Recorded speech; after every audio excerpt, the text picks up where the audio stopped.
Okay. Hi, everyone. Today we are going to be talking about labor markets. Now, with respect to the health economy, nurses, physician assistants, technicians, and many others make up a large part of the healthcare force. But for the sake of keeping our discussion narrow, today I'm going to focus on physicians in particular. And more so than just keeping the discussion narrow, physicians occupy a pretty central role in the provision of medical services in the US and elsewhere. Importantly, I think this past decade has seen some major changes in the market for physician services, including a movement away from traditional fee-for-service practice towards other payment options, shifts from retrospective to prospective payments, things you've certainly learned about in your health policy classes. So, we need an entire semester to talk about the theory of labor markets, supply, demand, wages, productivity, so on and so forth. So today we're going to spend our time on just a few topics. We'll look at the structure of the market, so the number of physicians, the mode of practice, methods of payments, medical education. Second, we're going to talk about agency, so specifically the supplier-induced demand hypothesis. And finally, we'll talk about geographic variations in the use of physician services and why that's important. Because the conduct of both buyers and sellers depends directly on the structure of the market, we're going to start with an analysis of the structure of the physician services market. So among those structural elements, we're going to look at the number and specialty distribution of physicians, along with different organizational arrangements adopted by physicians to produce medical services. Now, as I mentioned earlier, physicians really occupy a central role in determining how much money is spent on medical care. They're responsible for all sorts of things: admitting patients to the hospital, uh, recommending treatment, writing prescriptions, scheduling, performing surgeries. They also have influence over, other important aspects of the decision-making process, including things like acquisition of medical equipment, direction of biomedical research, medical school curricula, other things. So for these reasons, economic analyses have really focused on physicians, training, practice, even though physicians represent a minority of health workers providing patient care. So let's start at the logical point in our analysis, and let's just look at a supply of physician labor, which is the primary input in the production of physician services. So this is a table from a paper in the Journal of Medical Regulation. Let me see if I can pull up a laser pointer. So if you take a look at the second column, 2016 figures of actively licensed physicians in the US, you can see that in 2016 there were almost 1 million actively licensed physicians. Most of those, 9/10, have a MD, others have a DO, coming primarily from US or Canadian medical schools. The age is, it looks to me, fairly normally distributed through age brackets. And you can tell it's a male-dominated profession, although I'm sure that would look a bit different if we looked at gender in each of the age brackets. So we've seen also a substantial increase in physician labor. This is a chart looking at labor from 1980 to 2012. Now, in absolute terms, we've seen an increase from about 500,000 physicians to nearly 1 million. Now, obviously, we'd want to take into account how that number changes with the size of the population. So this chart is showing the total number of active physicians per 1,000 people in the US. So you can see that in 1980, total number of physicians per 1,000 was 1.9, or you could also say that's about one active physician for every 500 or so patients, whereas in 2020, there was about 2.8 for every 1,000 persons, or another way to put that is one physician for every 330, 350 people, basically. So what you can see in this graph is that the increase in physicians has outpaced population growth, at least by this measure. If you compare the per capita practicing physicians, or practicing physicians for 1,000 population, the US is actually a little bit under the comparable country average for the OECD health statistics. So countries like Germany, Austria, Sweden have higher numbers per 1,000 people. Now, this is a map of the US divided into the 9 geographic divisions that are used by the US Census Bureau. And using these same 9 divisions, figure 9 shows the distributions of all active licenses held by those nearly 1 million physicians in the US. So what you see is that the largest percentage of all the active licenses are in the South Atlantic. It's about 20%, followed by the Pacific, which is about 16%, East, North, Central, and Middle Atlantic. And those 4 divisions account for almost 2/3 of all active licenses, at least in 2016. Now, we still have a problem of geographic, let's call it maldistribution of physicians, that still persists, and we shouldn't, ignore it, particularly for certain segments of the population, because even despite this growth in the physician workforce, studies find that millions of children still live in areas with an insufficient supply of primary care physicians. The geographic access to physician services has improved over time in the US, but pockets of the country still remain where access to physician care, is still inadequate. Really the conventional wisdom was that the US had an overall surplus of physicians, and predictions were that the surplus was going to increase over time. So for example, in early 1990s, the Council on Graduate Medical Education issued a report raising concern that the US may be faced with an overall surplus of physicians. That report, importantly, also questioned whether the mix of primary care to specialty care physicians was appropriate, because too many medical school graduates were electing to practice specialty care rather than primary care. But by the mid-1990s, researchers really began to question that assertion, and by 2005, the council had totally reversed its position and said that we would actually have a shortage of physicians, somewhere around 100K by the next decade.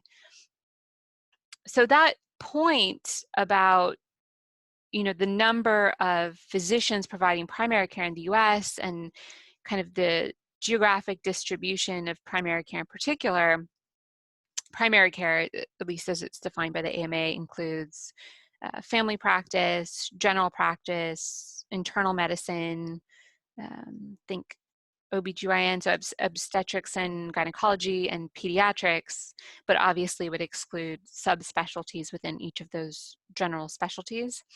So while the overall number of active primary care physicians in the US has increased, it went from about 150K in 1975 to 300K in 2009, actually the proportion of active primary care physicians has decreased from about 40% to 32% in the same time period. And the implication is that the number of specialty physicians in the US over the last 3 decades basically increased at a faster pace than the number of primary care physicians. And a lot of analysts believe that the US has too many specialists and too few primary care physicians, and that problem has actually worsened over time. Now, you can understand why if you look at salaries. So this graph on the right is from, I think, 2014 data, looking at salaries by specialties. So you can see the top earning specialties: orthopedics, cardiology, gastroenterology, up in the high 300K, pushing 400K. And, according to some, that growth in the number of specialists relative to primary care physicians is one reason why healthcare costs are so high in the US. The argument is that specialists would be more prone to overutilize costly new high-tech medical procedures that would drive up medical costs, um, higher surgery rates, and basically a greater availability of medical technology in the US relative to other nations basically uses evidence to support that hypothesis. And whether the US has more or less than the efficient level of primary care physicians is really difficult to determine objectively. That question of what is the right number and mix of physicians in the US is always a hot research topic, and it's hard to get a good answer because it's very hard to predict the supply and demand for physician services, right? What's the medical need going to be? Prediction's notoriously difficult. I mean, you could think about this situation we're in right now. How would you know, or how would you predict that you'd need a ton of ventilators in March and April 2020? Do you build that into your models? Do you invest more in pulmonary medicine? What if the next illness or pandemic impacts the brain or the endocrine system? So predicting supply and predicting demand is a very difficult task.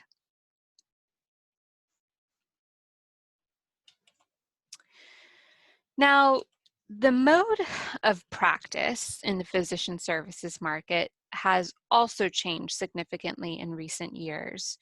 There appears to be a movement away from single and two physician practices and toward multi-physician practices with 6 or more physicians. In addition, significant growth appears to be occurring in the number of salaried physicians. And in all probability, this trend reflects changing economic conditions in the healthcare fields. For example, productivity studies and survivor analysis studies indicate that basically the existence of economies of scale, you remember what that is from our prior lectures, those economies of scale confer a distinct cost advantage on large multi-physician practices. Now,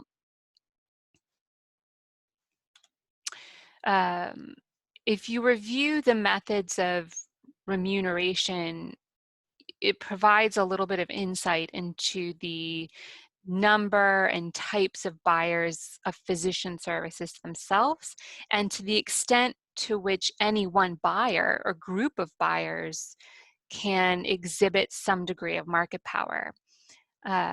So I think these numbers are from 2010.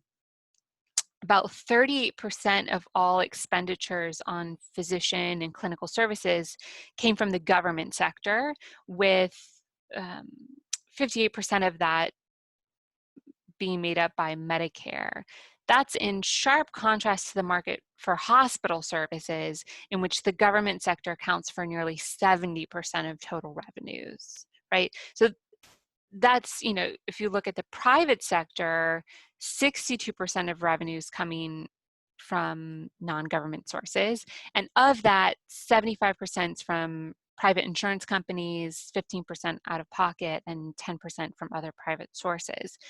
So this makeup, this 38% of revenue coming from government as opposed to 70% for the hospitals, suggests that although the government sector is clearly a major player in physician services market, its ability to influence resource allocation may not be as great as in the market for hospital services. Now, that's not to say that the government plays only a minor role in the physician services market. On the contrary, the recent Medicare reforms indicate that the federal government intends to play a more active role in this market for many years to come.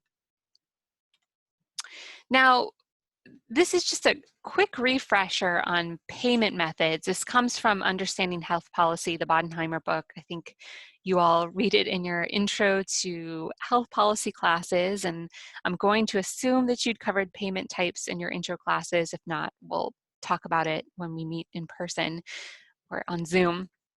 But this is just kind of a brief review for terminology.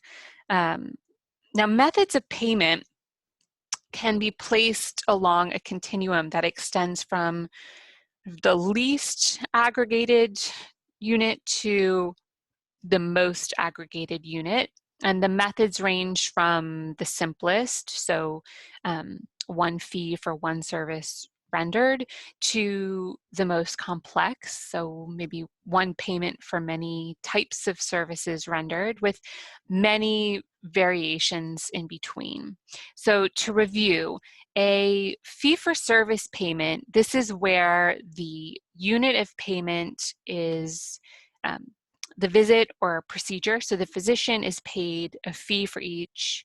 It could be an office visit, fluid, intravenous fluid, or any other service or supply provided. It's the only form of payment that's based on the individual components of healthcare. That's why we say least aggregated procedure. All other payment modes on this table aggregate or group together several services into one unit of payment. So something like a payment by episode of illness, the physician would be paid one sum for all services delivered during one illness, like you see for physicians with DRG, so diagnostic related groups. I think that's the right way to spell out that acronym. Capitation payments, this is where one payment is made for each patient's care, typically during a month or even a year. You could also have, salaried payments, so global budget payments, basically. This is kind of the VA, the Veterans Affairs model that Professor Pizer talked to us about in his guest lecture last week. And then finally, you can have, managed care plans, which these, traditionally physicians and hospitals have been paid on a fee-for-service basis, but the development of these managed care plans introduced changes in the methods by which the physicians are paid, mostly for the purpose of controlling costs. There's three major forms of managed care you've probably heard about. The first would be fee-for-service practice with utilization review. The second would be preferred provider organizations, PPOs, and third would be health maintenance organizations, or HMOs. And we've talked about all three of those in various forms this semester. Now, managed care, which embodies a broad set of policies designed by third-party payers to control utilization, to control costs, it's really had a profound impact on the physician services market. And through all of these compensation schemes that I just mentioned, the managed care organizations hope to modify the behavior of physicians basically to contain costs. And these control mechanisms, basically what they do is they diminish the autonomy of physicians who have traditionally enjoyed practicing medicine, and as a result, many physicians have resisted the movement towards managed care. Now, despite that resistance, despite those reservations, managed care presently has a major impact on the allocation of resources in this market. And the strong presence of the managed care in the physician services market, that's reflected in the fact that almost 90% of all physicians who are practicing medicine had at least one managed care contract. Could even partly explain the growth of multi-physician practices compared to small ones. Now, a key feature of this market is barriers to entry. Now, it's generally accepted that barriers to entry in the market for physician services impede competition primarily by limiting legally the supply of physicians. How does that happen? Well, before being allowed to practice medicine, a person must meet a minimum educational requirement, right? Usually a degree from an accredited medical school. They have to participate in an internship or a residency program at a recognized institution, and they have to pass a medical exam. And these various requirements entail substantial time and money, and they basically raise the opportunity cost of becoming a doctor. So let's talk about that first barrier, medical school. Now, if the market for medical school or medical education were like most other markets, let's imagine that medicine were perceived as being relatively more attractive than other careers. We would basically see demand for medical schools increase and exceed the available number of spaces. What does that mean when you have more demand than supply? Well, that's a shortage, right? So we'd see a shortage of medical school slots develop. And these shortages would only be temporary because the market would respond by building more medical schools and expanding the existing medical schools. Basically, what would happen is over time, the temporary shortage would be resolved because the supply of spaces would rise to meet the demand. So why doesn't that happen? Why is it so hard to get into medical school? Well, it's so hard to get into medical school because physicians control medical licensure, right? They control the supply. And medical licensure is not open to anyone. The number of slots is legally limited. And why? Well, a couple of reasons. On the advocate side, right, advocates for the legal restrictions base their argument on, let's call it public interest theory. That's the idea that the market cannot be relied on to weed out, for lack of a better term, incompetent doctors, right? Or those who would take advantage of their position and prescribe needless and costly medical care. The argument's like, you don't want incompetent physicians to be allowed to practice medicine, so you restrict the supply and only allow the most promising or the most competent. Now, on the other side, others argue that these barriers exist primarily to protect the economic interests of physicians, right? By restricting supply through the creation of educational and training barriers to entry, physicians basically raise their economic profits, right? As evidence, people who make this argument that the barriers exist to protect economic interests of physicians, they point to high physician salaries to say, see, the control of medical licensure is, the primary mechanism that physicians use to restrict their numbers, right? It's in the US, it's licensure of physicians is under the control of the states. And most states have medical boards composed of physicians who establish, review, and maintain the criteria for obtaining a license to practice medicine.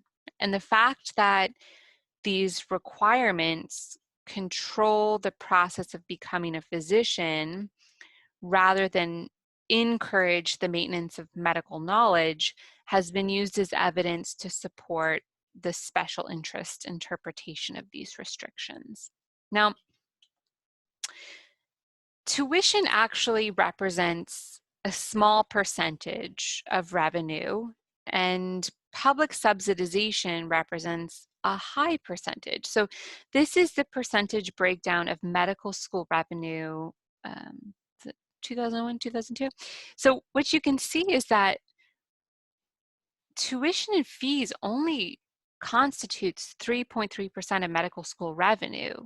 Most of that revenue is coming through grants, contracts, practice plans, federal appropriations, state appropriations, parent university support, endowment, gifts. So what does that mean? It means that because the tuition is a small percentage, medical schools don't need to respond to changes in demand for medical education, right? Those changes are normally transmitted through the price mechanism. So because tuition levels are subsidized, they're below the cost of production, It means that the demand for medical school education is greater than it would be otherwise. And the demand's not satisfied because the number of applicants admitted to medical schools is determined by the number of slots available, and those are set by the medical schools themselves. So by maintaining an excess demand for admissions, medical schools can basically choose the type of students who will become the type of physicians that they prefer. And I'll leave it to you to think about whether that's a good thing or not. Even for med school graduates, you can see applications to residency programs. These are PGY1, or I think it's postgraduate year one positions.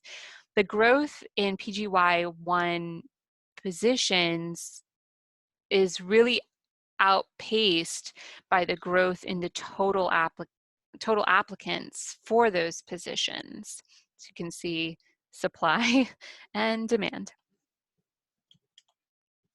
Now, control over medical licensure is not the only method that physicians use to maintain their market power. Physicians as a group really play a critical role in the accreditation of medical schools. So, for example, the Liaison Committee on Medical Education, which is the main accrediting body of medical schools, is composed of 17 people, 6 of whom are representatives of the AMA, the American Medical Association, which is the professional association and lobbying body of physicians. And by maintaining control over the number of medical schools, physicians are in a position to indirectly restrain the supply of their services. Another way that they maintain market power is to establish limits on the use of physician extenders. So physician extenders like physician assistants and nurse practitioners have the medical training necessary to perform a number of medical tasks traditionally carried out by the physician. And production theory indicates that when more than one variable input basically is used in the production of physician services, what a cost-conscious firm would do would be to combine those inputs to produce in the most cost-efficient manner. Like, for example, let's suppose that a staff model HMO faces an increase in wages for physicians. To counteract that increase, the HMO may attempt to substitute physician assistants or nurse practitioners for physicians in the production of certain medical services. But to limit the possibility of that occurrence, physicians basically flex their political muscle to legally limit the duties of physician extenders. The goal here being to legally constrain, well, in economic jargon, to legally constrain the marginal rate of technical substitution between physicians and physician extenders to near zero. Now I'm going to pause here at the end of this first section. There are some practice questions for you. Take a moment and give these a work on your own, and we will come together in class on Wednesday and talk about them in groups.